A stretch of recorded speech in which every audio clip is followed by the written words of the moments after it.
Good morning and welcome to Today in LA. I'm Forrest Lee, and on the phone we have Mike from Panama City Beach, Mike Amos from Panama City Beach, and Michael is in Grayton Beach. Good morning. Today is August the 18th, 2020. Good morning. Glory. Yeah, the show is sponsored by the Panama City Beach Chamber of Commerce and the Walton County Chamber of Commerce. Well, great. It's a great day. There's a lot of things going on today, it seems like. We got the SEC schedules out. I've got high school football lineup for this Friday night. Several things going on. And where would y'all like to start this morning? Well, I think we should start with the SEC football schedule being released. I think that would be a good way to start. Let everybody know who Alabama and Auburn are going to play. All right. Right now, Mike, I'm hearing a lot of static from your end right now. So we need to get that cleared up. Yeah, we deal with this all the time with Max on Wednesdays. For some reason on Zoom, people that call in cannot hear me at all. Maybe back away from the mic or something like that. I don't know. Is it stand by? Okay. Just keep going. Okay. And of course, Forrest, you're right in the middle of everything. Evidently, school at Troy University, which started last Wednesday, must be going pretty good. I haven't heard a whole lot of things that say different. What do you think? As far as I know, everything's going fine. Everything's going well for the start of Pike County schools and Troy City schools. That will be starting Monday, August the 24th. Pike Liberal Arts is in full swing. Don't hear of any problems there at this time. And so let's hope we have a successful school year for everyone involved. And excited about high school football and college football coming around the corner. Hope that works out for everyone. And they announced the SEC schedule. Let me ask you this: as far as testing, is every child tested that goes to school? Well, I know every Sunday kid tested, or anything like that. I've seen on Facebook some of the videos that Charles Henson High School, Charles Henson Middle School, and Troy Elementary School have posted. When you come into the school hallway of your particular hall, there is a sanitation station for you to take. Also, your temperature will be taken as you enter your classroom or that particular wing of the building. If you have a temperature over a certain degree, then you'll be sent to the nurse's office and they'll proceed from there. Now, I do not have the exact guidelines, but after watching the videos, that's basically what I've seen, shown on Facebook guidelines. They've created their own video, the schools have, here in Troy City Schools. Well, that's good. Now, do these children, they have to pay for these tests themselves, or do you know about No, so they're not getting tested for COVID. They're getting tested if they have a temperature. And if they have a temperature at school, they're going to be sent out of the classroom or not even be able to enter the classroom, and then they'll go to the nurse's office, and the office will proceed from there. So the temperature is what's really important, and they can tell you, what you want to know. Is that right? Well, I'm not exactly sure on all the protocol that they'll have. Now, this week, Mike, Dr. Carter or Dr. Mark Head from Pike County Schools will be on the show. They're going to get in touch with me, and they would like to come on the show either tomorrow, Thursday, or Friday, and they'll let us know, and they can give us more of a detail as to the protocol of Pike County Schools. Now, Troy City Schools, I've yet to, been able to get up with those staff members, and possibly they could come on the show and explain, to the audience the exact protocol that they will use. Yeah. Of course, we've got elections coming up. That's big news, and we've, are very interested in that. We've got quite a few local elections taking place. Isn't that right? We do, and there again, I don't know the exact date. I think it's maybe the week of the 20th, maybe the 25th of August, and I'm not sure of all the candidates. And one thing that is, you have to read the Troy Messenger online, and then you have to subscribe to it to get to certain articles. And unless you get it on Wednesday. The Wednesday's papers come out tomorrow, and it may have more details then. Yeah. Is Mike Amos ready to come in? He's here. Yeah, he's with us. Mike. No, I'm here. I just want to know if you can hear me. So that's we can. Can you hear me at all, Dad? Are y'all getting the same static I'm getting? I'm not. Well, Mike, you're coming in pretty loud. I can hear Mike pretty good. Okay. All right. Did we want to just go over the SEC football schedules? Forrest, do you have that in front of you? I do. I have Alabama. You want to start with Alabama? We open up. Yeah, we always start with Alabama on the show. Always love. Terrible static. I'm getting terrible static right now from Mike. Okay. Yeah, Steve's working on that. But Alabama opens up with at Missouri on September the 26th. And then on October the 3rd, we play at home against Texas A&M. On October the 10th, we travel to Ole Miss. October the 17th, Georgia comes to Tuscaloosa. On October the 25th, at Tennessee. October the 24th. On Halloween night, Alabama will host Mississippi State. On November the 7th is an open date. Then on November the 14th, we travel to Louisiana State in Baton Rouge. On November the 21st, Kentucky comes to Alabama. On November the 28th, Auburn comes to Tuscaloosa. And the last game is December the 5th at Arkansas. That's Alabama's football schedule.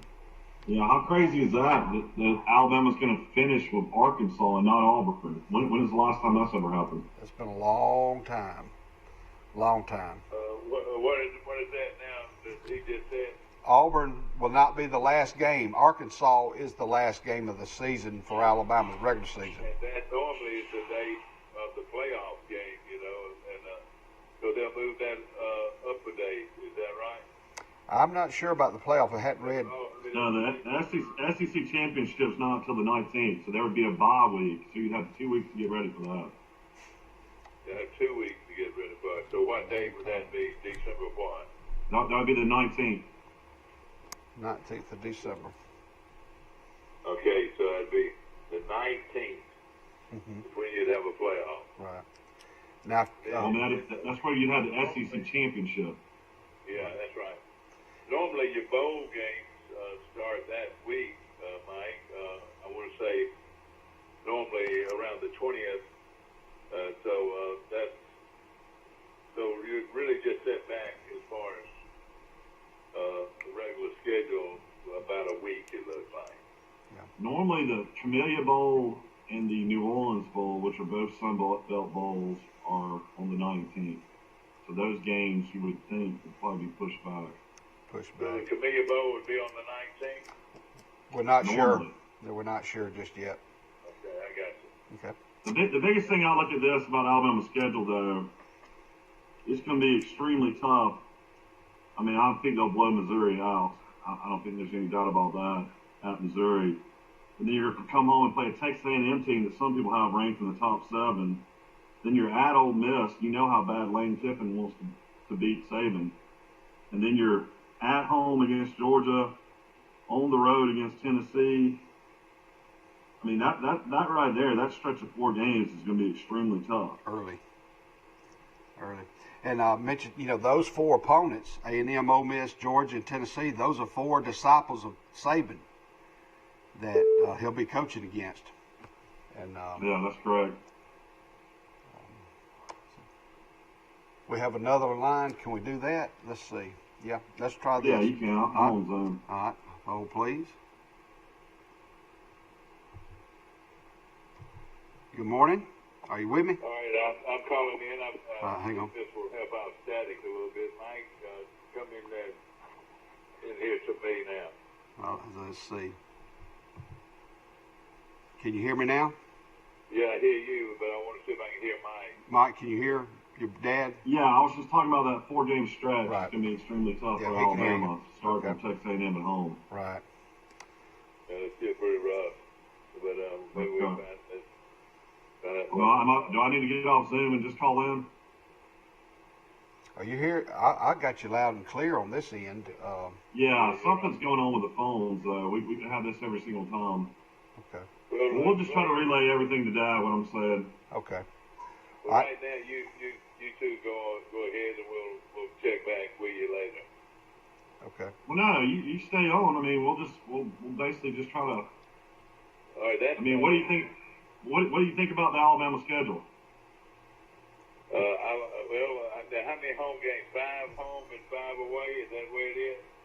Yeah, and that's yes. that's the breakdown. Mm-hmm. Yeah. And usually that's been a big. As far as Alabama goes, they've always played around 7 home games, but this year's schedule just has 5, and they're only playing 10 games. I think it's a great schedule. Yeah. Yeah, it's like Michael was saying, it's going to be a tough road to hoe the first 4. Yeah. 4 of the first 5. But Auburn. This is what Saban's always wanted. Saban's always wanted 9 SEC games or even 10 SEC games. So he's finally gonna get his wish. Yeah. Be careful what you wish for. Yeah, no. I mean, I feel like if Alabama goes 9-1, they'll represent the West. Yeah. Even if they lose to Georgia, they'll represent the West if they can win out. All right. They open up at home against Missouri. No, they're at Missouri. They're at Missouri. All right, at Missouri. On September the 20th. On the 3rd. Where they playing that game? Tuscaloosa. All right. Ole Miss. There, in Mississippi. Where? In Mississippi. All right, away. Okay. At Georgia at home. Tennessee away. Tennessee away. Mississippi State at home. All right, home. Then they have an open week before they travel to LSU on November the 14th. LSU on the 14th. That'll be at their place? At LSU, yes, sir. All right, I got you. And then we play Kentucky and Auburn at home back-to-back, 21st and 28th. So those will be 2 home games in a row. Kentucky the 21st and then Auburn the 28th. Yes. Then the last game we travel to Arkansas on December the 5th. On December 5th. I tell you, that's a pretty tough schedule. It's not an easy schedule by any means. Right now, the only teams that you would think, well, they don't play Vanderbilt. I don't know how they got away with that. Well, they play Kentucky. They play Kentucky and Missouri out of the East. Yeah, Kentucky and Missouri. Missouri, and so that means that they did not play Vanderbilt, and who else did they not play? Well, you got to play Tennessee and you got to play Georgia. That's pretty tough. Oh yeah, I know, at LSU. So that's Alabama. I mean, Alabama's playing A&M, who's in the top 7. Georgia's probably number 4. Tennessee's in the top 25.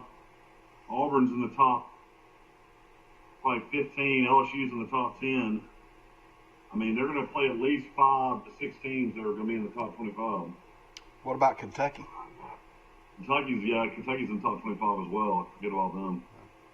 All right, now let's look at Auburn. Auburn, on the 26th of September, they open up at home. Kentucky comes to Auburn. Right. Then on the 3rd, they travel to Georgia, August the 3rd. Then October the 10th, they host Arkansas. Then on October the 17th, they travel to South Carolina. On October the 24th, they travel to Ole Miss. Halloween night or Halloween afternoon, LSU at Auburn. Then after they play LSU, there's an open date on the 7th. Then they play at Mississippi State. Then Tennessee comes to Auburn on the 21st of November. They travel to Alabama on the 28th of November. And December the 5th, they host Texas A&M. Okay. Host A&M. All right, let me go back with you a little bit. On the 28th, who they play and where? Alabama, at Alabama. At Alabama. Okay. On the 21st, who do they play? They host Tennessee. Yeah, they got a brutal finish. They got Tennessee at home, at Alabama, and then Texas A&M at home. That's gonna be tough to win those 3 games. Right. All right, who's the game? Who's the game between Tennessee and A&M's Alabama. Right. A&M this win. The last game of the season is A&M. Okay. Okay, that's another tough schedule. Hey, you look at it, it'll be tough. Hey, Michael, I mentioned to you yesterday we have a guest coming on. Quay Moncrief is the head football coach at Charles Henderson Middle School. He's going to be with us for a few minutes, and he's here at the studio whenever we get ready for him. He's got to go to school here in just a little bit. All right, that'd be great. Okay, we'll go to. Let's take a break and we'll bring him on in. That'd be good. Ladies and gentlemen, we're going to take a break here on Today in LA. Thank you for joining in. We'll be back in a few minutes with our special guest, Mr. Quay Moncrief from Charles Henderson Middle School. He's a physical education teacher and the head football coach. We'll be back. Have you seen an increase in your insurance premiums or significant change in your insurance coverage? Let Sandbeck Insurance offer you a better plan to suit your business or personal needs. Sandbeck Insurance offers many lines of insurance, whether it's home, farm, or auto insurance, work comp, business, or health and life policies. Sandbeck is here for you. Call or visit our Troy, Enterprise, or Andalusia office today. Sandbeck Insurance, where we take pride in taking care of your insurance needs. At the Piggly Wiggly, we proudly support our local farmers and bring you the best they have to offer, all at cost plus 10%. When you shop local, you reinvest in your community. Remember, buy local, shop local. Piggly Wiggly, local since forever. A personal touch, a high level of trust. Whether it's checking and savings accounts, personal or business loans, or our local friendly service. That's what Troy Bank and Trust customers expect. But now we offer more. Free identity theft protection for our new and existing customers, protecting your family's time, money, and good name from identity theft. Because protecting your identity is now a big part of our identity. Trojan Auto Parts of Troy, home of Napa Know-How. Stop by and see owners Mike and Melissa Kilcrease and their Napa Know-How team with over 100 years of combined experience. We're the only locally owned parts store in Pike County, and we're fully stocked and ready to serve you. We pride ourselves on being your go-to parts store, not only for the simple items, but we specialize in those hard-to-find items as well. Trojan Auto Parts, the right part at the right price at the right time. Napa, a name you've trusted here in Troy since 1945. Here at Bill Jackson Chevrolet in Troy, we've been doing business the right way for 31 years. But don't take our word for it. We feel our customers express it the best. Been honest in everything we've discussed with them. When they say Jackson Satisfaction, they really mean it. The Jackson Satisfaction. Yeah, I mean, we got a serious problem with people calling in on the phone. Yeah. Good morning. This is Forrest Lee on Today in LA. On the phone we have Mike Amos and Michael Amos. They're in Florida. And our special guest is Quay Moncrief. Quay is the head football coach at Charles Henderson Middle School, and he also teaches physical education. Welcome to the show, Quay. Thank you for having me. What I'd like to do is to ask you about, give us a little background about where you're from, your parents, and yes, sir, and a little bit of your history. Yes, sir. I'm from Prattville, Alabama, a small town right above Montgomery. I still actually live in Millbrook, and I commute every day. My parents, Erica and Derek, my dad has been a football coach for 24 years. He currently works at PCA in Prattville. My mom, big inspiration in my life. She actually just went 32 rounds with chemo and won. So they're big parts of my life. My wife, Alex, and I have a 14-month-old son, Bryson. So he keeps my hands full. A little bit about myself. A little bit of an Army background, National Guard, like Coach Lee. We worked together for a couple years, so we used to talk about it all the time. So Army, I went to Morehouse College, played ball for a year, decided I didn't want to play ball anymore, and came to Troy University, graduated sport and fitness management, and Coach DuBose asked me if I wanted to coach with him when he was here for a short stint. And when he left, I volunteered for a year, and then I slowly became a coach in the system. and was offense coordinator at the high school for 2 years, and now I'm at the head role at the Charles Henderson Middle School. Well, welcome to Troy. We're proud to have you. Yes, sir. While we have you on the phone, in the studio, your family, you have some brothers who played football or are still playing? Yes, sir. My oldest brother, DeKendrick, he graduated from Tuskegee 2 years ago. He played football. He played for Coach Slater. Yes, sir. He played for Coach Slater. One of the great coaches of all time. Yes, sir. He has some Troy ties as well. I've gotten to know him a little bit over the years. He probably won more state championships than anybody living right now, I think. Right. Win more rings, it seems like. Yes, sir. I think he has 8 or 9. National championships. Right. National championships, you're right. And also my little brother, who was #1 junior college safety, coming out of JUCO at Mississippi Gulf Coast, signed with Auburn, transferred to Oklahoma State, played in the CFL for 3 years, and Who did he play for in the Canadian Football League? Saskatchewan Rough Riders. Saskatchewan Rough Riders. Where every year he was leading the. Yeah, they canceled the Canadian Football League yesterday. That means the Great Bear Woods won't have a season. Yep. They did cancel. Oh man. But not good. My youngest brother, he's still pursuing his dream. He signed with the Oakland Raiders in January. However, he did get cut in May when he never got a chance to report because of COVID. But yesterday morning he had a workout with the Minnesota Vikings, and he thought it went well. They work him out at DB as well as linebacker. So just hoping to get him into a camp here soon. Okay.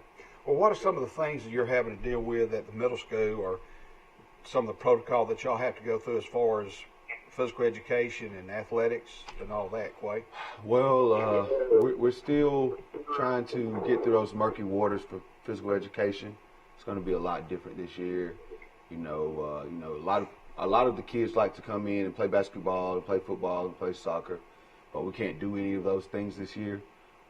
It's going to be more so more focused on teaching them about health, nutrition, and keeping them spaced out. Maybe do some yoga and getting some exercising in every day. So we're still getting through that. As far as football, though, it's been very, very difficult. I still have not allowed my whole team to come into the locker room yet. We go in by groups, and I keep the players in groups. That way, if someone is exposed, I know exactly who is exposed. That way, I can eliminate them for their 2 weeks. We have to wear masks. You're awfully smart. Yes, sir. We wear a mask every day, mandatory. And we ordered a splash shield, something that Shut came out with, and I asked all parents to order one of those, and it covers How much their do they face cost? and mouth. They're roughly $20. $20 each? Yes, sir, depending on where you get them. But if they don't have a splash shield, it stinks, but I actually make them wear their mask up under their helmet. Okay. So, You trying know, to Coach, stay safe. something we need really, really bad, and it's, for some reason, I don't know why I'm just now seeing this, but I think the city school systems need this very badly. I know we have a track over the university, but it belongs to the university. They need to build a all-weather track around that middle school. That would be super not only for the kids there, but it would be super for our community. Don't you think? I definitely agree. And where I live in Millbrook, they're getting ready to spend 30-something million for a track and indoor and football fields, soccer fields. And Wetumpka just finished building their new football field with their track around it. So it's feasible. It's just So Millbrook's that Stanhope Elmore? Yes, sir. Okay. Yes, sir. Yeah. You know, of course, it's very important for physical education, but just the community alone needs a track. Yes, Of course, sir. we've depended on Troy University's track for all these years, but I can't understand why we don't build our own track. Yeah. And all you would have to do, and of course I've been at that facility for 16 years, is go ahead and back up your press box, build a new press box, just back it up. Just start with the track, and at least a 6-lane track I think would be wonderful. That would be fine. I think it would fit, and then and build you a small stadium around it, and you'd be amazed what that would do for your entire athletic program and your physical education program overall for each kid. And then in the afternoons and evenings, it would be wide open for your community, your parents, or whatever. But yeah, I know we're talking about probably one of the elite programs in the country, but Mike, you reckon how many people use that track at that stadium? You reckon how many people use that thing? Yes, sir. Do they have the indoor track? I used to use the track in Mountain Brook High School at least 3 days a week. It was open to the public, and it was extremely nice. Right. Yeah. Hey, you're coming in a lot better now, Mike. You're coming in a lot better. Yeah, only problem is now I can't hear our guests, so I don't know what to do. Yeah, exactly right. Coach, you know, no question, you come from a list of outstanding athletes in Alabama. I tell you, and you're moving right along as a young coach. How old are you, Coach? I am 29. 29, and of course, it's an opportunity to be a head coach, and I don't care if you're at the Pee Wee level or the junior high level or the varsity level. Yes, sir. Being a head coach carries pretty much the same responsibilities. So you're not just a coach, but you're also an administrator. Yes, sir. I'm going to ask you a question, Quay. Have you lost any players to transfers like the high school has had? Have you lost any middle school kids? I have not. I have not lost any. And this is probably one of the most special groups I've ever been a part of, high school or middle school. The leadership and, you know, the those guys on days that we don't practice, they text me, hey, Coach, can we use the field? We do community service with churches passing out food in the community, and I'll ask for 10, but I'll get 25. Right. So, no, I haven't lost any, and it's a little bit different for me because all of the guys that I coach right now, I've actually had the chance to teach since they were in second, third grade. Right. So it makes a big difference. I'll say this from a personal level, too. I coached middle school football in Georgia and in Alabama, and you have the greatest chance for impacting a young man's life at the 6th, 7th, and 8th grade level. If you can catch them then, and it's like it's as much reward for you as it is for them. For sure. And you'll be walking down to Walmart 20 years from now, and somebody's going to holler out your name, Coach Moncrief, Coach Quay. Yes, sir. But it's a chance to impact them spiritually, and I've been around you, Quay, and I know you're a man of the Lord, and that's what it is all about, is having an impact, just like Whitey Whitman had an impact on me. You know, where he taught and coached at Charles Citizen Middle School. I ended up there. Oh, yeah. Frank Sadler had a huge impact on my life. Yeah, that's all about, that's where it starts. Yes, sir. Is at the middle school level. But we're proud to have you. And Coach, when we all start playing? Our first game is actually on Thursday of next week. It'll be a home game. We're playing Dolphin out of Enterprise.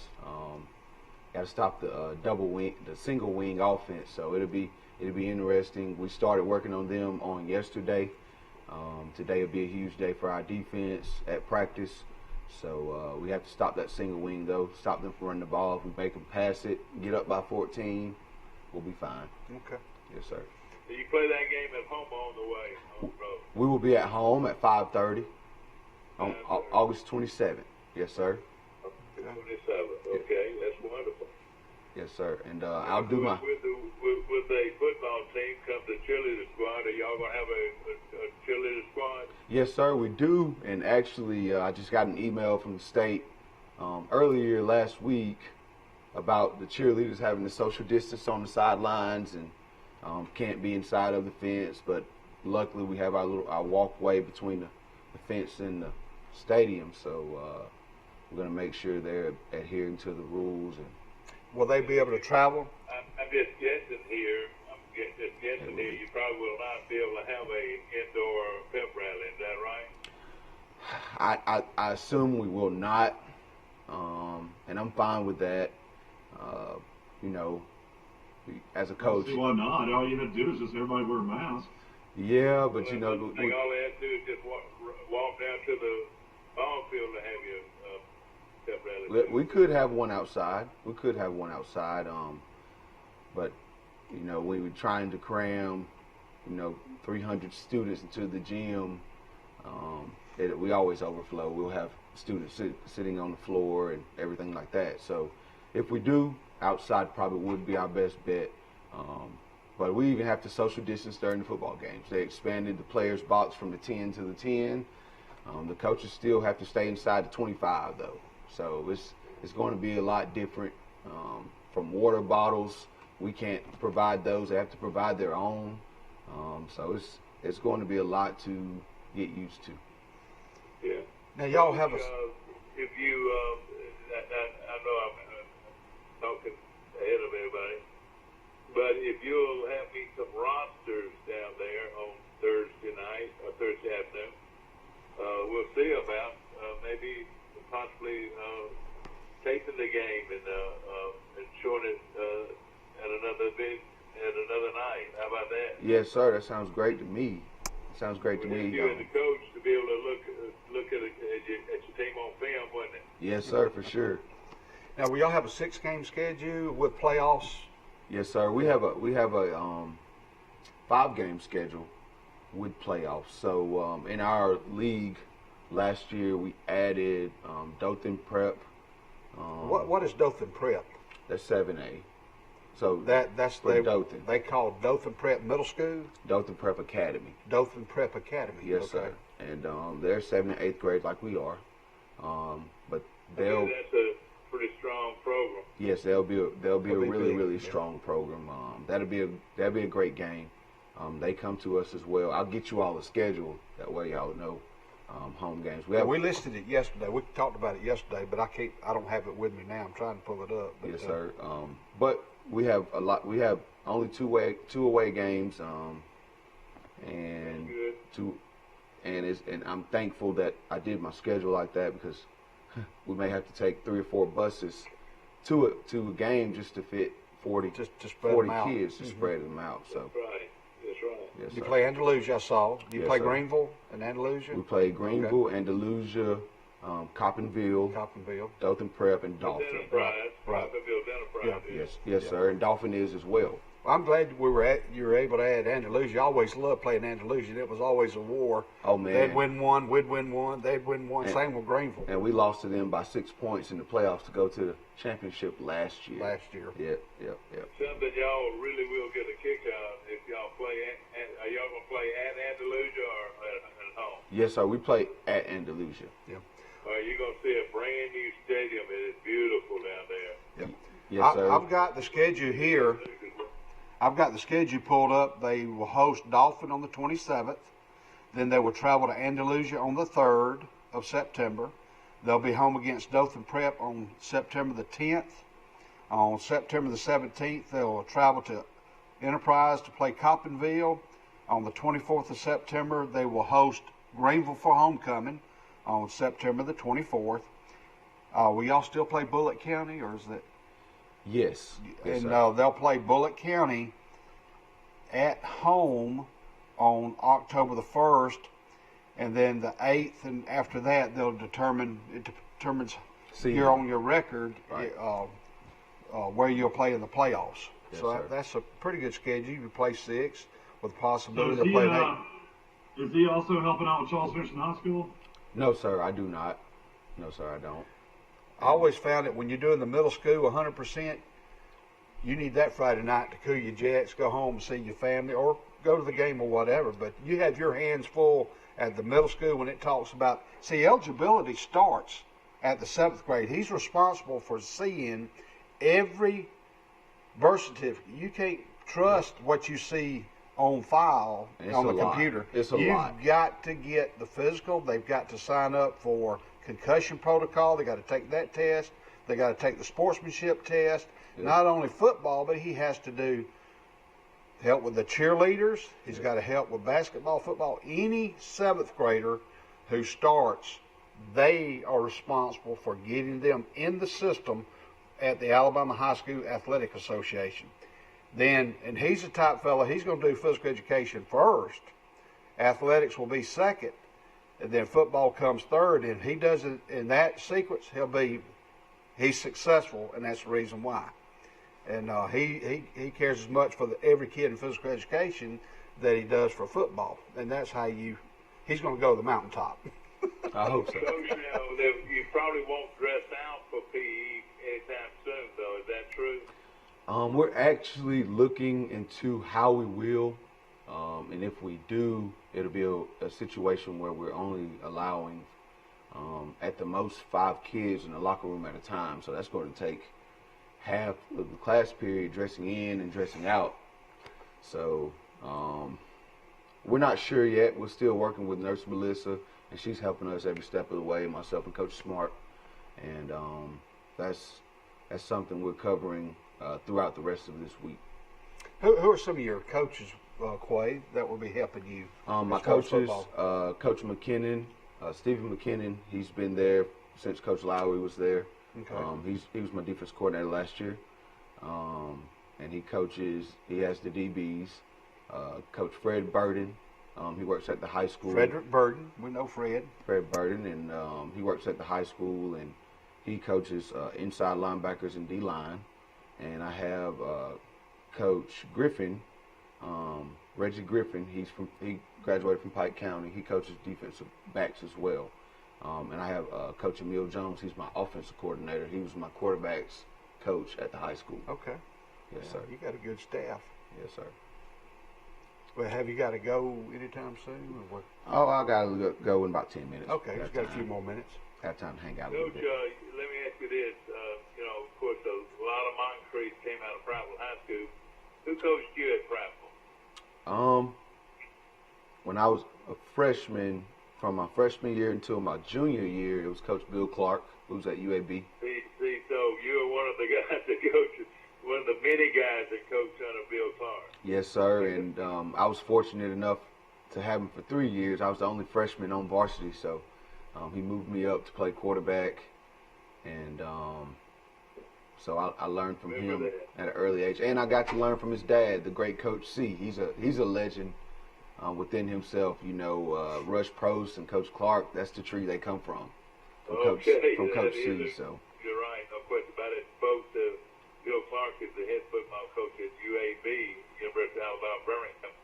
Has had such great success, and yes, sir. A lot of these coaches that have been around, in and around Troy University, Charles Henderson Athletics, had been under Bill Clark. Is that right? At one time or another. Yes, sir. Yeah, I mean, you had Chuck Dunn, you had Brad McCoy, you had Hicks, the old superintendent. Benefield. Clark. You had, I want to say Dwight Ward's son.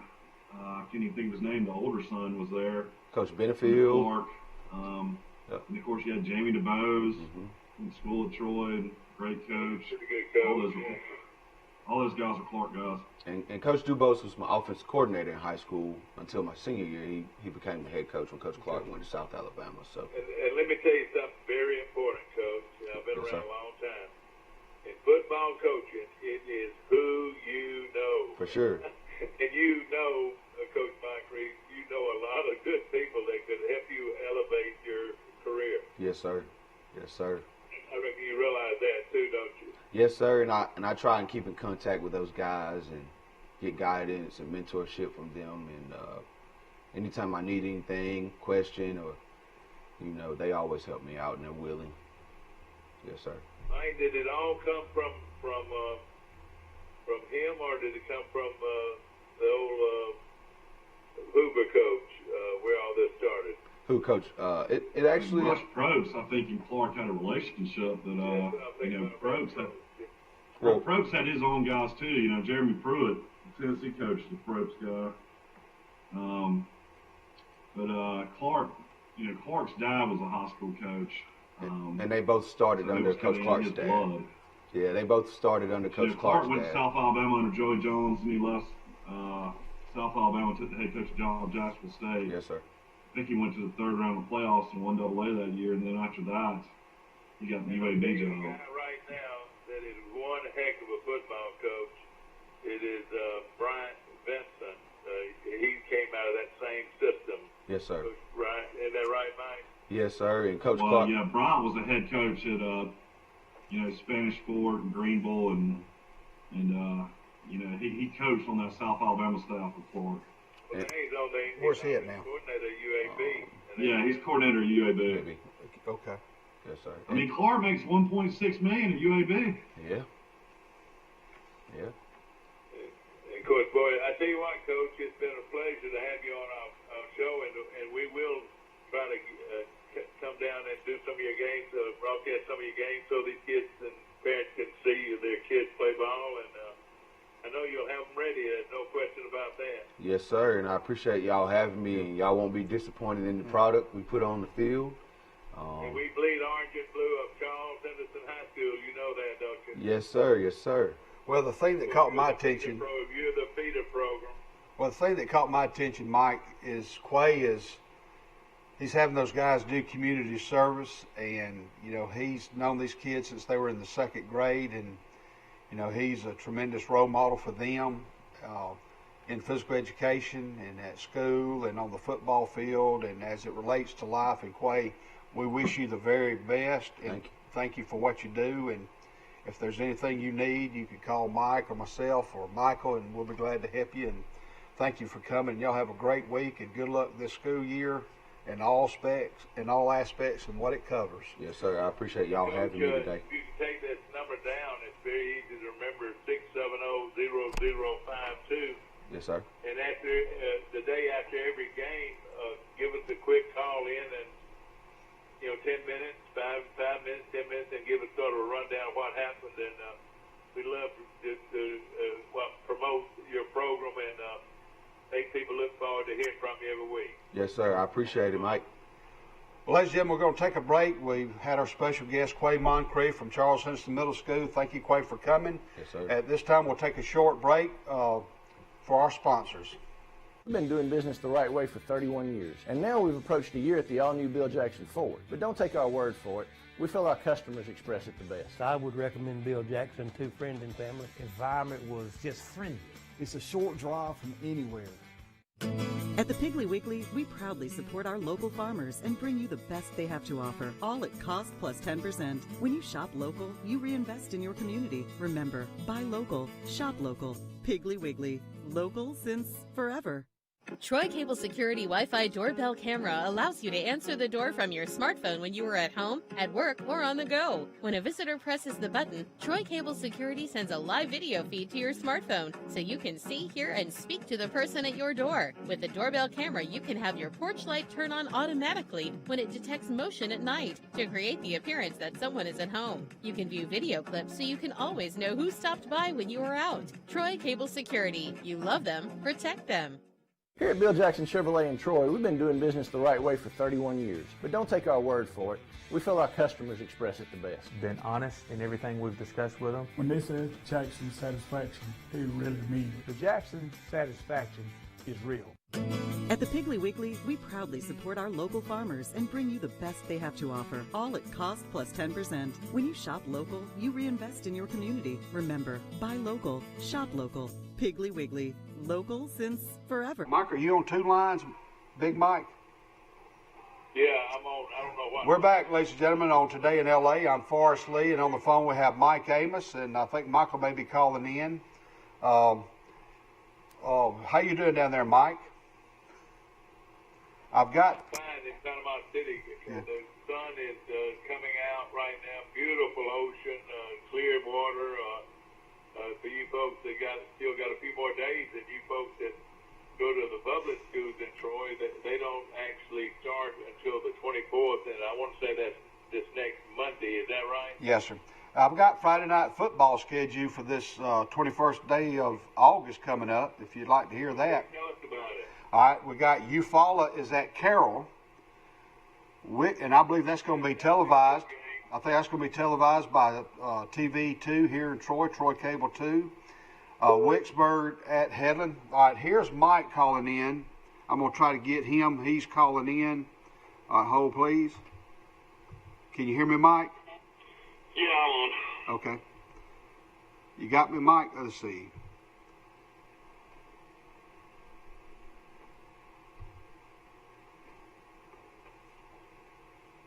All right, you're going to have to help me. Let's see.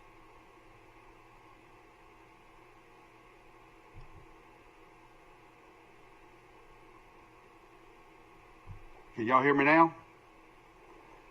All right, let's see. Good morning. Have you got me? I hear you real well. Michael, have you got me now, Mike? Mike, I think both of you gonna have to call in because I got 3 lines of beeping. But we're on Today in LA. We don't need Will calling in. I mean, just get Dad on. All right, Mike, are you on? Dad, are you on? Yeah, here we go. I don't know.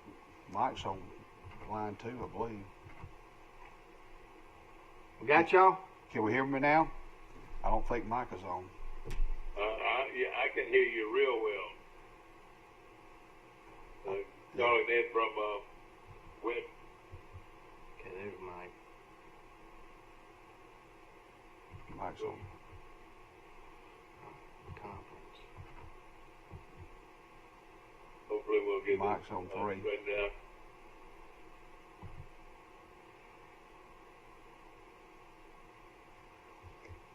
As we're working on those technical. On the bypass in Troy where they're having a summer sale you won't forget. Probably the best prices. Anyway, the week 1 schedule for the SEC for September the 26th is Alabama at Missouri, Florida's at Ole Miss, Georgia's at Arkansas, Kentucky's at Auburn. Michael, call back. Can you hear me now, Mike? Yeah, I'm on. Your dad's going to have to call back. But anyway, that was Steve helping us. But we're back. We're waiting on your dad to come on, Mike. But in high school football, Florella is at Zion Chapel this Friday night. Northside Methodist is at Houston County. Kinston's at Houston Academy. Daleville is at Elba. Geneva is at Opp. Dale County is at Ayrton. Providence Christian is at Rehoboth. Wicksburg is at Headland. And TV, Troy Cable 2 will be at the Eufaula at Carroll of Ozark game this Friday night. That will be televised here locally for you guests on the channel, Troy Cable Channel 2. We'll wait. Ozark's got a new head coach. I can't remember if it's Patrick Plott. I know he won a state championship at Pickens County. And he's taking over for Coach McDonald, who did a really good job at Ozark. Of course, Eufaula's got probably the best head coach in the state, Ed Rigby. Won the state championship at Elba, had a runner-up at Elba. Put Eufaula, I think, in the second, third round of the playoffs last year. So, I mean, great coach. And guy gets in his car, leaves Troy every day, and drives to Eufaula, and it's an unbelievable job wherever he's been. Right. Did you see where Texas commit has decommitted from Texas and is going to join Alabama? I forgot to put his name down. I saw it in the paper and wrote it down, but Texas got lost a commitment to the University of Alabama. He's a quarterback. I just saw that on AL.com. It's a kid named Jalen Milroe. That's right. But so Milroe, I guess is how you pronounce that. Milroe flipped his commitment from Texas to Alabama Monday night. Right. He'll be a part of the highly ranked class Alabama has for 2021 that's already number 1. Wow. In a lot of places. So this is more competition for Bryce Young. Yeah. In the Texas is 2019, July 2019, so over a year. Man, that's got to be tough for Tom Herman to take. Right. Well, on the sports page of the Dothan Eagle today, it says the Tide quarterback race may be tough to call because you got those 3 guys fighting it out: Mac Jones, redshirt freshman Paul Tyson, and freshman Bryce Young. That's one of the lead stories on the Dothan paper today. The problem is Alabama didn't have a spring. Of course, they've had more time to get ready in the off season because they gave them an extra couple weeks. But Bryce Young, I think a lot of people thought was going to push Mac Jones, but I would imagine Saban, following him as long as I have, I would imagine Mac Jones will probably get the start. Right. And Bryce Young, will get to play a lot because I think Alabama's going to blow some teams out. But probably handle it the same way he handled Tua, I would imagine, in his freshman year. Mm-hmm. There's still like 39 days before kickoff. 39 days. I mean, that's why I was telling some buddies yesterday. I was just like, you know, they're showing all these pictures of all these kids in Tuscaloosa going to all the bars and the restaurants on the strips, and you know they got a long ways to go to get there. But cases were down yesterday. Cases were at 39,000. You know, in the United States, and I guess about 3 or 4 weeks ago they were around 70,000. So maybe people are wearing masks. Maybe people are trying to do the right thing, and maybe we'll see these cases come down to in the 20,000s next week. That's what you're hoping, at least. Right. Well, Mike, I went on Troy University's website last night, and I still don't see anything official about the Middle Tennessee series. Have you seen anything? Yeah, you know, it's really a weird situation. You know, you've got now, it's almost like Brent Jones might have been waiting to see what else would happen, because now you got Florida State that's got an open day. They were going to play Sanford. You got UAB that's got an open day. They were going to play New Mexico State. So both of those teams aren't playing in the fall. So now you got situations where maybe you got a game 2 hours away and you got a game 2.5 hours away. I don't know what you do. Right. Well, also that's kind of a interest of Alabama. Spanish Fort and St. Paul's will be on national TV. That showdown, they're perennial powers down there in the Mobile area. But St. Paul's and Spanish Fort will play on August the 28th on national TV. It's going to be on one of the ESPN networks.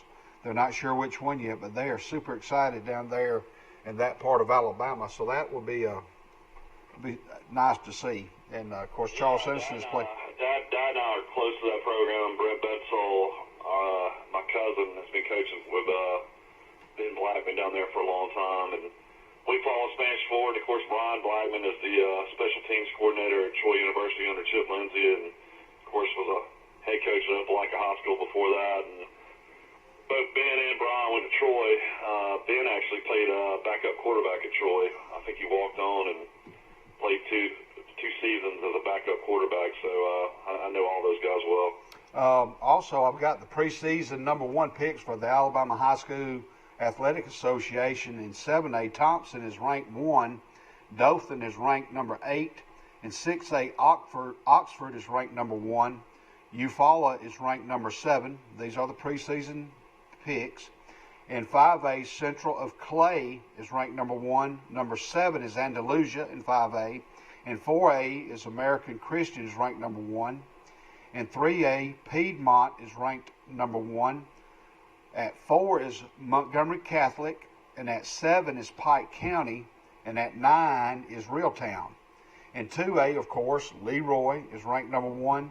Ayrton is ranked 6th. George W. Long is ranked 7th.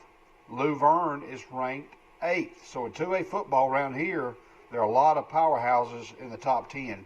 And in 1A, Brantley is the preseason pick. In the AISA Independent League, Autauga is 1, Bessemer's 2, Glenwood 3, Chambers 4th, and Pike Liberal Arts is ranked 5th.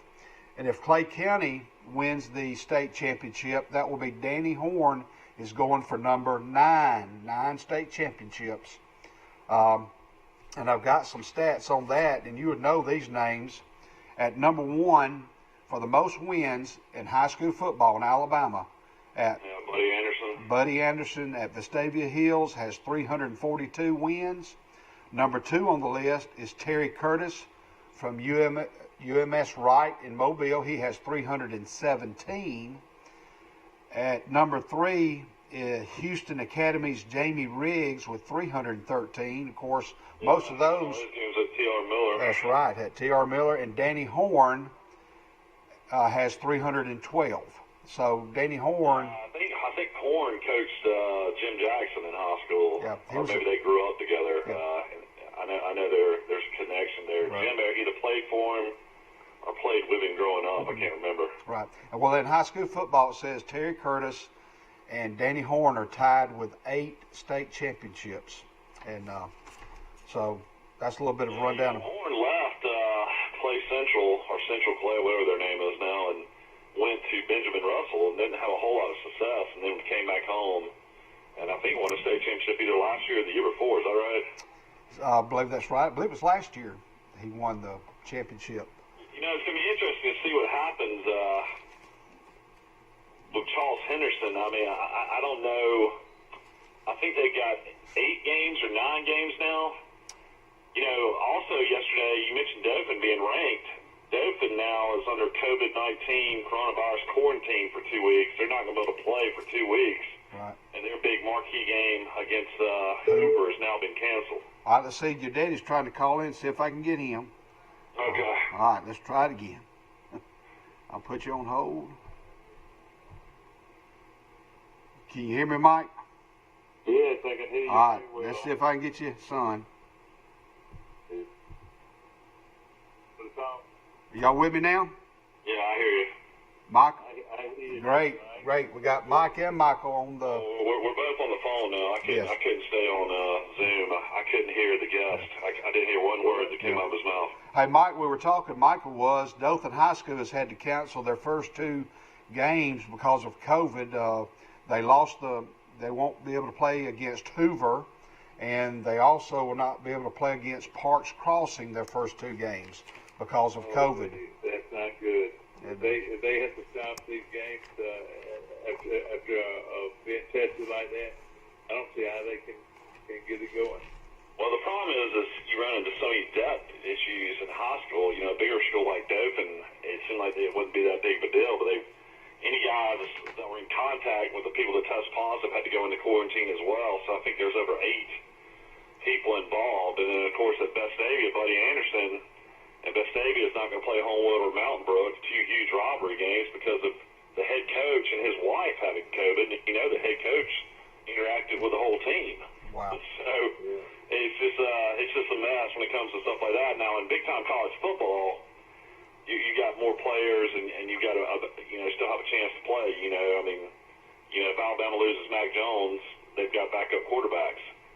He's got to go into quarantine, and whoever he's been around has got to go into quarantine. Hey, Mike and Michael, Yeah.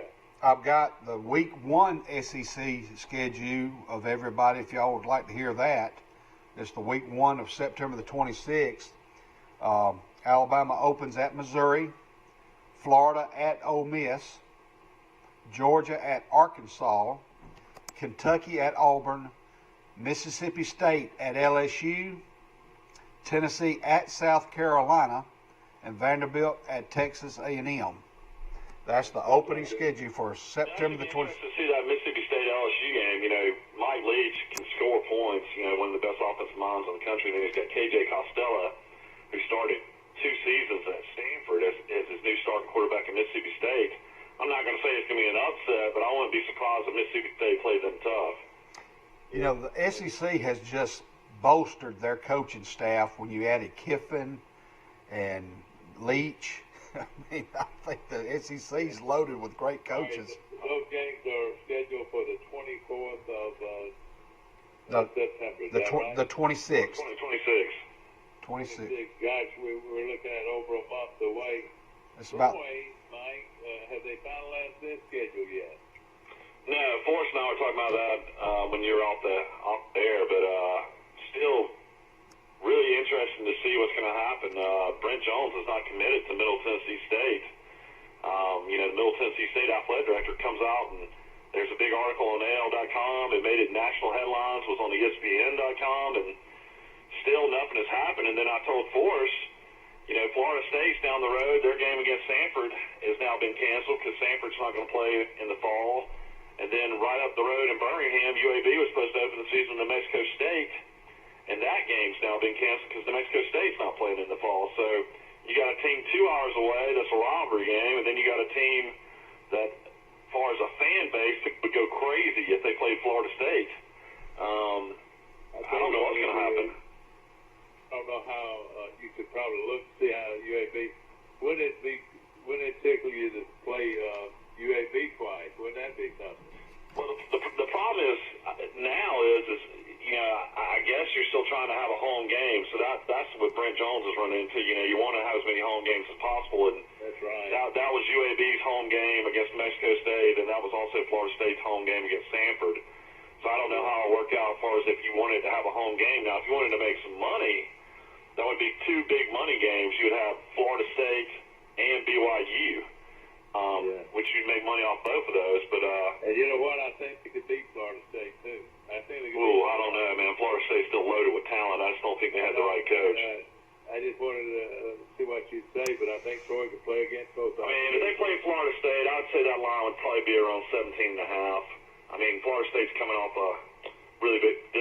disappointing year last year. I think they went 6-7. But Troy's coming off a really disappointing year too. I think Troy's going to be good.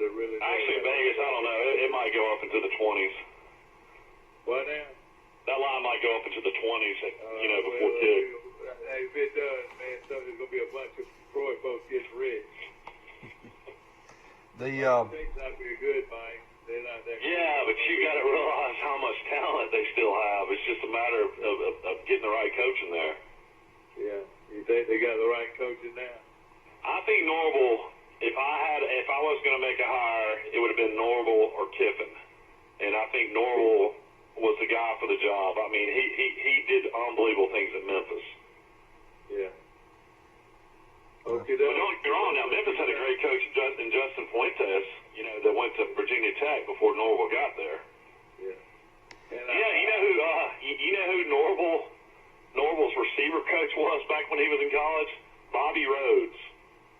Oh, you said. Yeah, and I think he played at Central Arkansas. Yeah. Is that where Norval came from? Yeah. That's where he played. Well, I know Troy would love to get a Labor Day game, and right now they don't have one, and that would tickle, I'm sure. Well, we listened to that interview yesterday. Chip Lindsey said we got to get ready for a game in 3 weeks, so obviously he thinks they're going to be playing somebody on the 5th. Mm-hmm. Yeah. Isn't South Alabama traveling to Southern Miss to open up the football season this year? Yeah, they are. That's going to be a big game. Is that the first college game? I can go. Let me go and see if I can pull up the first games of the season. Right. Well, while he's doing that, I want to mention this, Mike. There's a young lady by the name of Alexis Garrett who ran track for Troy University. She's been nominated for the 2020 NCAA Woman of the Year Award. And this young lady, and this award is based upon academics, athletics, and community service. She's a graduate. She's from Union, South Carolina. Her major was sports management. But that's a great honor for Troy University and Miss Alexis Garrett. She was a hurdler for Troy University, but she is in the finals she's been nominated for the NCAA Woman of the Year Award based upon academics, athletics, and community service. So congratulations to Alexis. Let me just say this. This might be the greatest award ever given to a Troy University athlete. Well, she's been nominated for it, and we're talking about a national honor. This would be huge. It's huge that she's just been nominated. Right. You're right. And we'll find out later. I believe in September.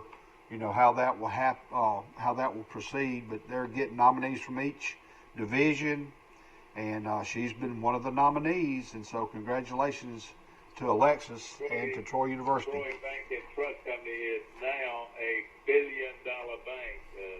Of course, the recent venture with Pike County Bank of First National Bank of Troy Brundage has made Troy Bank and Trust Company total assets of over $1 billion. Well, we appreciate the efforts of both those banks to join together. Yes, sir. And of course, Troy Bank and Trust Company is the only bank you'll ever need. Well, 43 years ago, my granddaddy, Lewis McLeod, and I went to Troy Bank and Trust, and I financed a 1971 $800 Ford LTD, and Frank McClure was my loan officer at Troy Bank and Trust. What a great man. Yeah, Frank McClure, and I've had many great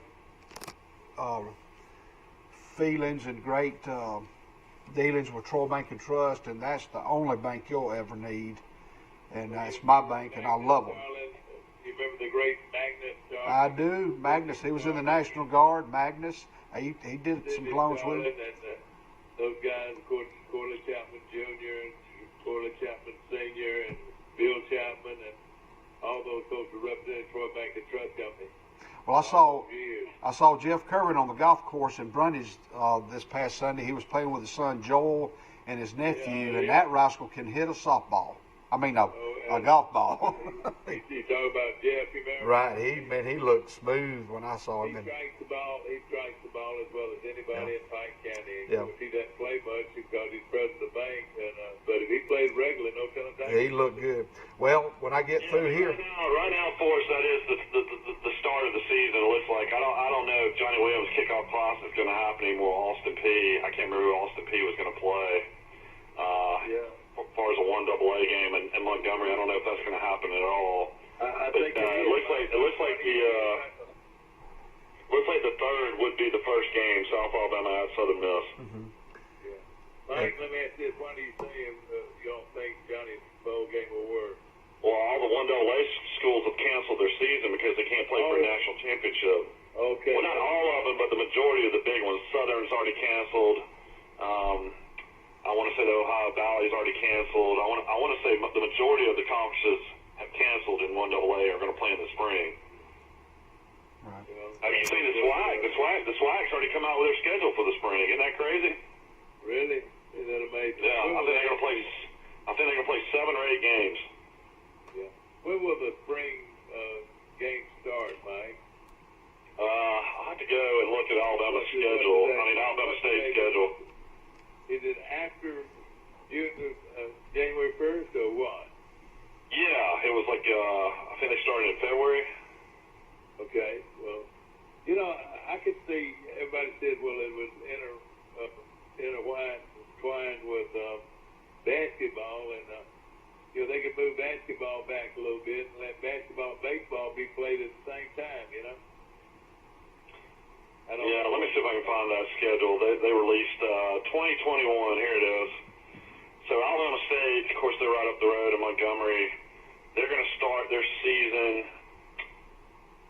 Their home opener will be February the 26th against Southern. Okay. And they'll play how many games? I think so. They're going to play 7, I believe. Well, that's just in that conference alone. That's just in the SWAC. What will Ohio State and Michigan and Penn State and that bunch, what will they do? I mean, they're missing in the spring, but a lot of people don't think that's going to happen. Because you can't force guys to play 2 seasons in 2021. Right now, unless things don't change, the Big Ten, I reckon you call it Big Ten, it really jumped the gun on closing their doors to football, and I think they're going to really pay as far as financially, it's going to really hurt them. There's no question about it. Yeah, Alabama State schedule, they started on the 26th of February against Southern, then they're at Alcorn State on March the 6th. At Jackson State on host Jackson State on March the 20th. At University of Arkansas Pine Bluff, who Troy was going to play on March 26th. Then they have a non-conference opponent on April 3rd, has not been mentioned yet. And then they're home to Mississippi Valley State. And then a neutral site game, Magic City Classic in Birmingham against Alabama A&M.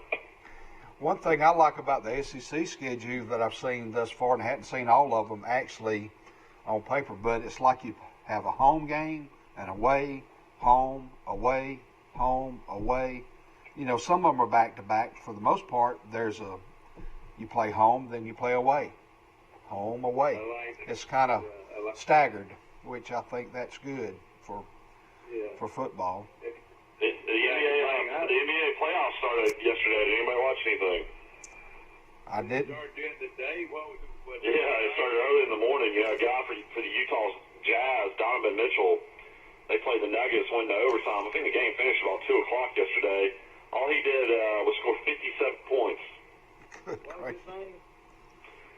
Donovan Mitchell. He's one of the best players for the Utah Jazz. Let me just tell you how I keep up with him. Never heard of him. He played college ball at Louisville for Patino. Ricker. Charles Henderson's supposed to, we talked about it yesterday, they're playing at Marbury this Friday night. This Friday night, playing at that's Marbury, right. and that should be a good one. That's a preseason game from what I understand. And Charles Henderson traveling to Marbury. Marbury is located north of Prattville.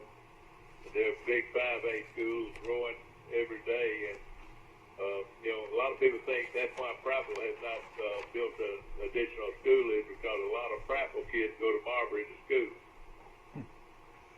Well, I'm not sure about that, but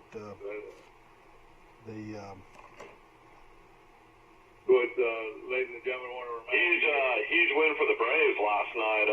2 outs in the ninth. The Braves were trailing 6-3 to the Marlins. I think after the eighth, and Dansby Swanson, of course, he was the Vanderbilt star. His dad, Scooter Swanson, played at Troy for Riddle.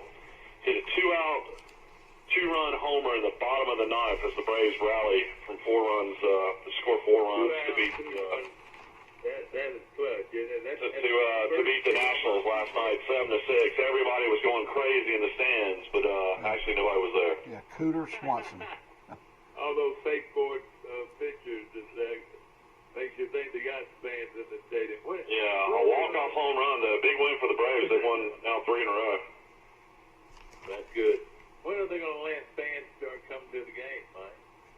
Well, you start seeing these numbers come down, there's a chance. I was mentioning, really good day yesterday as far as numbers. We're only 39,000 actually in the United States, and deaths total was down to 490, I believe. And, if you look at it compared to what it was 3 weeks ago when it was like 70,000 cases a day, it's just like I was telling Forrest, if you can get down into the 20s and maybe get down to 10,000, in another month, maybe you can start going to games.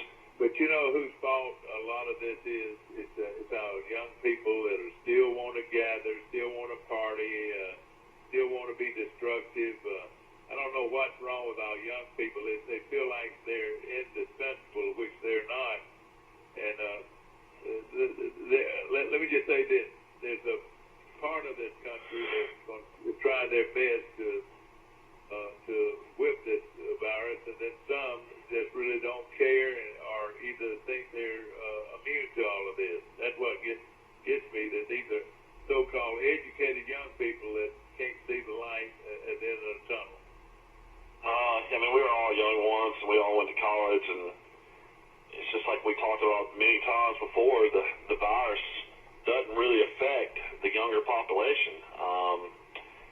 Most cases, kids are asymptomatic, don't even know that you have the virus. Of course, that's bad for, the older community and definitely spreads the virus, but it's one of those type things. You're starting back school, there's 30,000 kids at the University of Alabama, and Colette's is on the strip right next to the stadium. It's one of the most popular bars for the old row fraternity guys and sorority girls, and that was a big deal in Tuscaloosa. There's 500 kids in line, probably out on the strip yesterday trying to get into bars on Sunday. Well, I hope they don't make a huge mistake like was made this past weekend. We're talking about rugs of people that are terrible.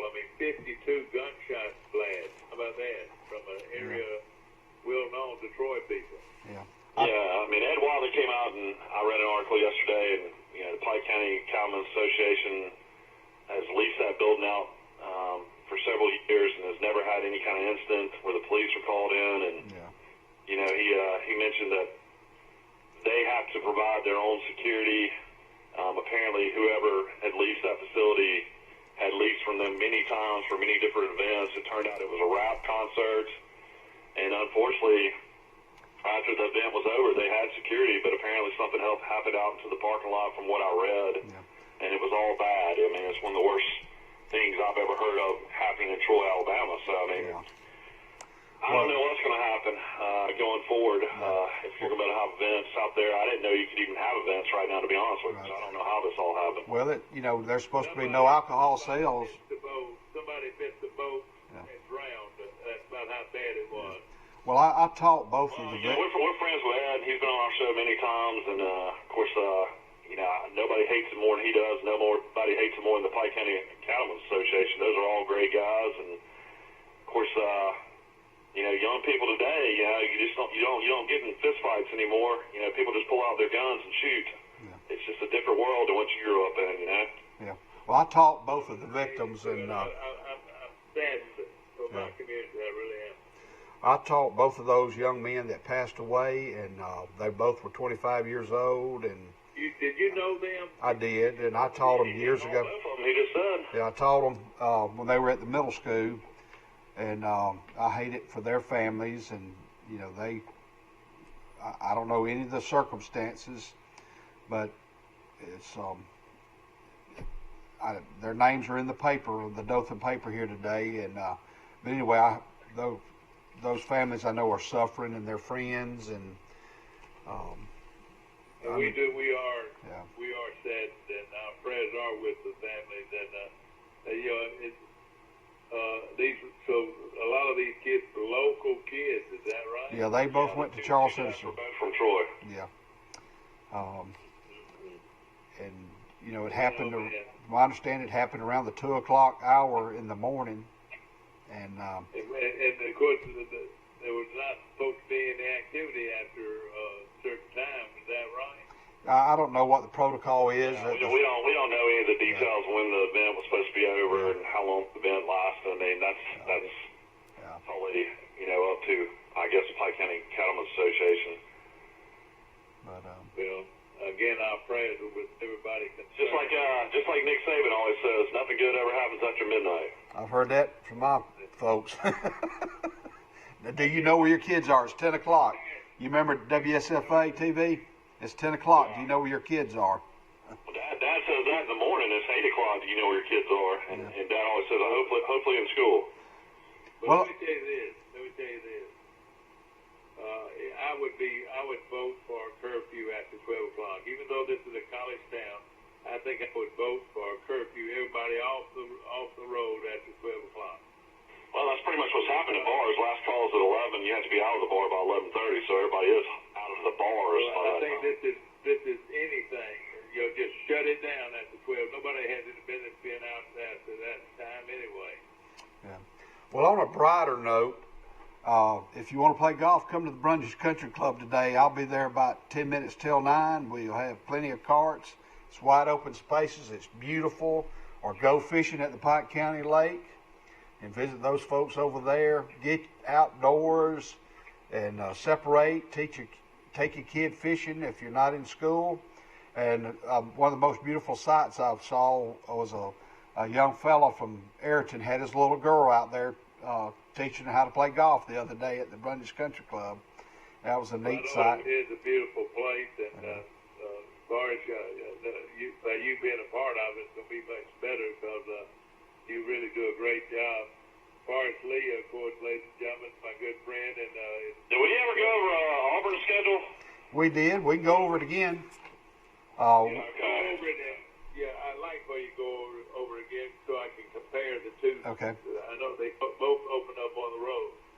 No, Auburn hosts Kentucky on the 26th of September, and Alabama will be at Missouri on the 26th. All right. On the 3rd of October, Auburn has to go to Georgia on October the 3rd, and on October the 3rd, Alabama will host. So Auburn's going to play Georgia before Alabama plays them now. Right, and then Alabama on the 3rd will host Texas A&M. On the 10th, Arkansas will come to Auburn, while Alabama travels to Ole Miss. On the 17th, Auburn will be at South Carolina, and Georgia comes to Tuscaloosa on October the 17th. On the 24th, they both are away. Auburn's at Ole Miss, Alabama's at Tennessee. On the 31st, Auburn will host LSU. Alabama will host Mississippi State on Halloween Day. On the 7th, both Auburn and Alabama do not play on the 7th of November. They're open. On the 14th, Auburn travels to Mississippi State. Alabama will travel to LSU on November the 14th. On the 21st, Auburn will host Tennessee. Alabama will host the Kentucky Wildcats. On the 28th, Auburn plays at Alabama. On the 5th of December, Auburn will host Texas A&M, and Alabama will travel to Arkansas. So most weekends, Auburn will play at home, Alabama's away. Next weekend, Alabama will play at home, Auburn's away, for the most part. Now, let me ask y'all a personal question. Yeah, now, what do you think Auburn's record's going to be? Well, no, let me ask you a personal question. Will the fans be able to go to the game? I don't think in the SEC you'll see fans until maybe November. Yeah. Boy, the TV markets ought to make a killing here now with this kind of situation. Of course, they got to spend a lot of money, and the schools, I think, will make a lot of money for TV rights. When you television contracts, every team in the SEC made $49 million last year. Yeah, it's going to go up. It's going to go up. Now, what about Auburn? The interesting thing with Auburn is the fact they lost all their offensive line and all their defensive line. And Kentucky comes in with Terry Wilson, their really good dual threat quarterback who blew out his knee, missed the whole season last year. That's why Sawyer Smith came in for 3 games. Of course, he got beat out by a wide receiver. That tells you how much they fought of Sawyer Smith. But Wilson's back. You know, Kentucky's under Stoops has, really turned their program around. Has been going to a lot of bowls. I'm not going to call it an upset, but I wouldn't be surprised if that game's closer than people think. Yeah, Could I would be. think so too. But it's going to be fun. I see Auburn losing to Georgia at Georgia.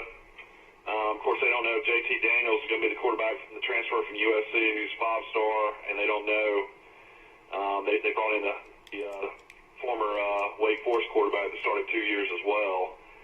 So they got a battle going on at quarterback. Have y'all ever seen him? He's a beast. He weighs about 240 and can run. He's a fabulous looking prospect. I think. Yeah, Wake Forest was pretty fun to watch last year. I like Wake Forest, and Clawson, the former Bowling Green coach, is their head coach. But I see Auburn losing to Georgia. I see them blowing out Arkansas. Then on the road against South Carolina will be an interesting game. Muschamp's got to win this season to keep his job. I still think Auburn will win that game. Then at Ole Miss, Lane Kiffin, that's going to be a pretty tough game to win, but I think Auburn will win it. LSU at home, I think Auburn will probably lose to LSU at home. And then Auburn and Mississippi State, I think Auburn will win. I think Auburn against Tennessee, I think Auburn will win. I think they'll lose in Tuscaloosa to Alabama. And I think they'll also lose at home to A&M. So I've got Auburn going 6-4. Well, that surprises me. Why would it not surprise you? Malzahn's lost 4 games for 5 straight years. Well, he could lose his job this time if he doesn't watch it. They always say he lose his job. But that makes the SEC, what they're doing makes plenty of sense. If they don't let fans in the stadium, I can see them being able to do this without any problem. Without fans in the stadium, at least half the year, like you said. Well, there's no home field advantage, though, with no fans in the stadium, in my opinion. It's just like a glorified scrimmage. Yeah, exactly right. They'll pump in noise. I mean, I guess the comfort of sleeping in your own bed will make a difference. But, this is huge for all these teams starting first-year quarterbacks, in my opinion. Yeah. Right. Who do you think the quarterback at Alabama is going to be? A lot of people think the freshman from California is going to be the starting quarterback. Yeah, he got there in January, and they didn't have a spring. I was on the Forest about this earlier. I just trust that he'll go the same route as he did with Tua, and Bryce Young will be the backup to start the season. Mac Jones is really taking on a leadership role and is handling all the interviews of Najee Harris, and apparently they say he's gotten a lot better in the offseason. Steve Sarkisian, the offensive coordinator, would probably be more comfortable going in with Mac Jones as a starter. Of course, he's making $2.5 million a year. He's the highest paid assistant coach now in the country. He may be playing the waiting game. He may be the a lot of people next in line. He's going to be the sleeper ball with the Auburn transfer being quarterback, Mike. What do you think there? At where? At Tennessee. A lot of people think that the Auburn transfer is going to be the quarterback. No, the Auburn transfer Gatewood went to Kentucky. Oh, my bad. Who transferred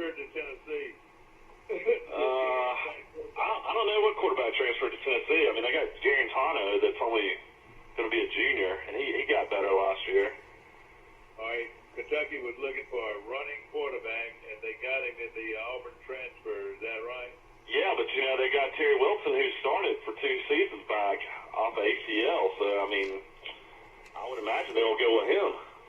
I tell you, Is the Troy quarterback still at Kentucky? I think he's running third string at Kentucky. Okay. Well, at least he's still there. Is that right? Yeah, you know, I was looking at the Troy roster yesterday. We'll have to go over that. They've added a lot of players. At least 3 transfers from West Alabama. Yeah, I knew one of them was a quarterback. One of them was a quarterback at Mobile Christian under our friend Ronnie Cottrell, and threw for about 3,500 yards his senior season. And then a very familiar name if you're an Alabama fan. They got a linebacker that transferred in from Alabama. He was a walk-on at Alabama, and I'm sure he's a walk-on at Troy, but they got a Baumhauer. Bob Baumhauer starts playing linebacker at Troy now. That means we're going to eat good. That means we're going to eat good if Bob Baumhauer's son's going to be a part of the program. You're right. I'm just having fun with that, but I'm glad. But I mean, that's definitely a name a lot of people know. I could eat Baumhauer ribs for breakfast. Of course, Baumhauer's, I don't know, do they still have their location in Montgomery? Yeah, they still have their location in Montgomery. Yeah, they have the Victory Grill is what they've changed to in Tuscaloosa. But I'll tell you what, if you ever want to see a bunch of cool Alabama members, go into a Baumhauer's. Yeah, no question about it. You talking about? And as far as I know, we've had a little technical problems this morning, but I think it's been a good show. You're very informative, and that's exactly what we want this show to be, is informative. What's brought to you by Premier's Dodge, Chrysler, Jeep, and Ram trucks on the bypass, where they'll beat anybody's price. Anybody's price. Premier Dodge, Chrysler, Jeep, and Ram trucks today. And we appreciate them so much. And also Troy Bank and Trust Company, the only bank you'll ever need, now with 13 locations to choose from in Troy and surrounding areas. We appreciate them so much. One thing about Alabama, my wife is a graduate of Manchester High School. She graduated in 1983. And when she was like a junior in high school, at their football banquet, Joe Willie White Shoes Namath was the guest speaker. Oh, man. Because there was a kid from Manchester that played at South Carolina. I believe his name was Bill Mathis, or he played on the Jets team with Joe Namath, and he got Joe Namath to come speak at the Manchester High School football banquet. And all Jody remembers that he was tall, he was dark, and he was handsome. Yeah, Bob Baumhauer's son's name is Wes Baumhauer. He's number 25. He's 6 foot, 212 pounds, out of Fairhope, Alabama. Well, great. We're glad to get him. And of course, North Alabama is coached by a young man we watched grow up right here in Troy, Mike. No, that's West Alabama. Yeah, West Alabama. What I meant, West Alabama coach. Yeah, he's talking about Ronnie Gilliland's son. Is that where Slater played? You were talking about Slater earlier. Did Willie Slater? He was a quarterback at West Alabama. Yeah. Yeah, he won a national championship there too. Didn't he, under Mickey Andrews? Yeah. Was that they called Livingston back then? I guess. Livingston as a player, he was a player on the Livingston team that won a national championship. Hey, we're about out of time, Mike. If y'all want to wrap it up, we've got about 10 or 20 seconds left. Do that for me, and of course I'll be back in the shop tomorrow. Okay. Be fun, and we got several people coming in. Max Howell will be our guest, and we've got a good show coming up with some educators to let us know what's going on in our schools. And we also got Miss Stephanie Baker, City Councilman member. She's going to be on our show on Thursday. All right, well, ladies and gentlemen, this is Forrest Lee on behalf of Mike Amos and Michael Amos. Thank you for joining today in L.A. We'll be back tomorrow, and we'll thank our sponsors for all that you do. We hope you have a wonderful August the 18th. We'll be back.